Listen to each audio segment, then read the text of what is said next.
সরকারি গুদামে ধান দিতে এসে চরম হয়রানি আর প্রতারণার শিকার হলেন কৃষকরা। বাগেরহাটের চিতলমারী উপজেলায় ঘটেছে এমনই এক ঘটনা। সরকার নির্ধারিত মূল্যে ধান বিক্রির আশায় কার্ড জমা দিলেও মিলছে না কোনো সুরাহা। অভিযোগ, কৃষকদের থেকে ধান না কিনে অনৈতিক সুবিধার বিনিময়ে বাইরে থেকে ধান এনে গোডাউন ভর্তি করে রেখেছেন ভারপ্রাপ্ত খাদ্য কর্মকর্তা মুহাইমিনুল। শুধু তাই নয়, ধান ক্রয়ের সময় ওজনে কারচুপিরও অভিযোগ এনেছেন ভুক্তভোগীরা। যে ধান আমি ঊর্ধ্বতন কর্মকর্তা পর্যন্ত ধান দেখাবো, যদি ধান খাটে দেবো আইনগতভাবে, না খাটলে তো দেবো না।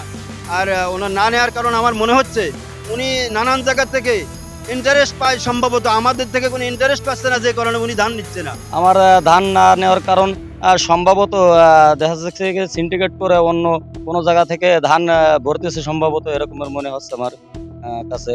যেহেতু গোডাউন যে সময় আসি গোডাউন খালি পাই না, গোডাউন সবসময় ভরা পাই, তার মানে যে কোনো জায়গা থেকে হয়তো ধান ঢুকাচ্ছে এরকমের মনে হয়। কৃষকদের দাবি, গোডাউনে যে ধান মজুত করা হয়েছে তা চিতলমারীর প্রকৃত চাষিদের নয়, বরং সিন্ডিকেটের মাধ্যমে অন্য জায়গা থেকে আনা হয়েছে। এদিকে অনিয়মের পাহাড় জমে থাকা এই খাদ্য গুদামের ভারপ্রাপ্ত কর্মকর্তার মুখোমুখি হয়েছিল ক্যামেরা, কিন্তু সাংবাদিকদের দেখেই প্রথমে চম্পট দেন অভিযুক্ত কর্মকর্তা মুহাইমিনুল। পরবর্তীতে কার্যালয়ে ফিরলেও ক্যামেরার সামনে বক্তব্য দিতে অস্বীকার জানান তিনি।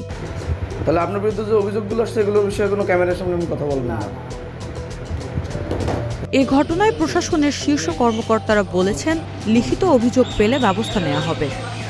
এই বিষয়ে আসলে আমি এই প্রথম আপনাদের মুখেই অভিযোগটা শুনলাম।